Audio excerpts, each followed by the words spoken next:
este dedo se me baja, en vez de quedarse así y tener un movimiento natural aquí, se me va para donde no quiero y para regresar es muy complicado.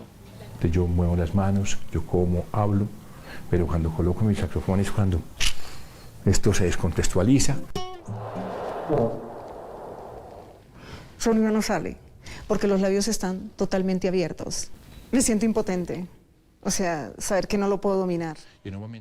Estos músicos que viste no son principiantes o aprendices a los que se les dificulta aprender. De hecho, son profesionales, llevan décadas tocando. Lamentablemente han perdido toda capacidad de tocar el instrumento. Tareas repetitivas que hacían con mucha facilidad, de repente se convierten en una tortura. Pierden el control de los músculos de la boca, en el caso de quienes tocan instrumentos de viento, y quienes tocan la guitarra, el piano o el violín tienen espasmos y movimientos involuntarios que no les permiten tocar. Esto se conoce como distonía del músico. El músico nota que no puede tocar su instrumento como antes porque ha perdido el control.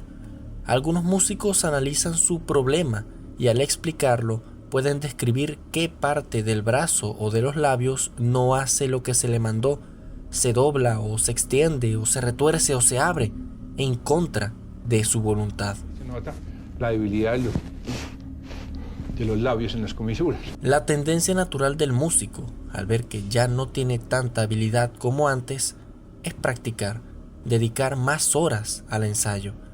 Pero como ya hemos visto, esto es más que solamente falta de práctica. En este caso, mi crítico era yo mismo, mi oreja, el que me ha escuchado toda la vida, el que entiende que tengo unas habilidades que ya logré desarrollar. Y entonces esas habilidades se iban perdiendo y comenzaron con el tiempo a hacerse progresivo. Y es que un músico debe practicar durante años para hacer lo que es horas y horas de práctica. Pero de repente un día pierden el control.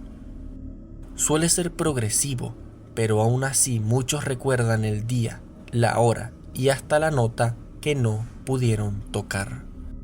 Y él bajó el brazo para que la orquesta suene y tenía un solito muy pequeño que siempre lo hacía fácil y entonces el instrumento no sonó. Cabe destacar que la distonía no suele aparecer con un dolor muy fuerte, por lo tanto se distingue de otras patologías frecuentes en el músico, como pueden ser la tendinitis, la fatiga muscular o las compresiones nerviosas. Y es que estos músicos pueden llevar una vida normal, pueden teclear, comer, silbar, escribir sin ningún tipo de dificultad. E incluso si tocan más de un instrumento, no suelen tener problemas con el segundo. El problema viene cuando al realizar dicha tarea específica de tocar en ese instrumento, pierden totalmente el control. Pero ¿y por qué ocurre esto? ¿Cuál es la causa frecuente? ¿Y hay alguna manera de prevenirlo? Gracias a diversos estudios se ha podido ver que el problema no es ni en la mano ni en la boca, sino en el cerebro. La corteza cerebral que controla el movimiento de la región distónica está sobrerepresentada y desdiferenciada.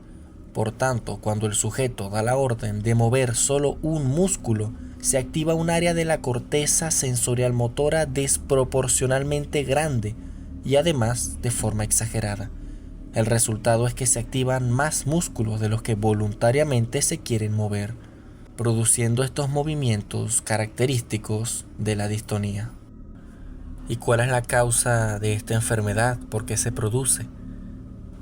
Algunos han llegado a concluir que muchas veces es hereditaria, otras veces los factores ambientales influyen para que una persona desarrolle este síndrome. Pero la realidad es que no se sabe con certeza de dónde viene o por qué afecta. Y es que pongámonos por un momento en el lugar de estas personas. Se requieren años para poder dominar un instrumento, horas y horas de práctica cada día. Imagina que llevas décadas tocando la guitarra, tocando el piano o cualquier otro instrumento.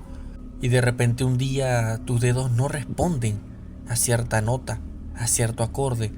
Tienes esos movimientos involuntarios tan molestos y obviamente te llena de frustración saber que no podrás seguir tocando ese instrumento, que todos esos años de práctica ya no valen para nada. Sin duda debe ser como caer en un abismo muy profundo, y de hecho es así tal cual. Muchos no logran salir de él. Era una pesadilla y despertarse uno llorando, soñando que está tocando el instrumento, era peor, porque yo soñaba y me veía tocando. Sin duda, la peor experiencia por la que un músico puede pasar. Y ahora la pregunta, ¿tiene cura esta distonía del músico? La respuesta, no. No existe una cura para la distonía del músico.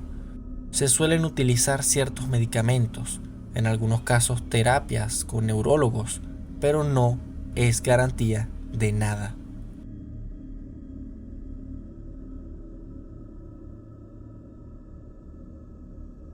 Lo coloco sobre el instrumento, no uso la esta, pero yo subo el instrumento y hago la presión.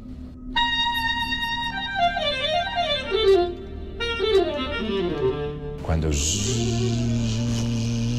mantuvo la columna de aire, yo dije, la dicha total. Voy a poder tocar otra vez.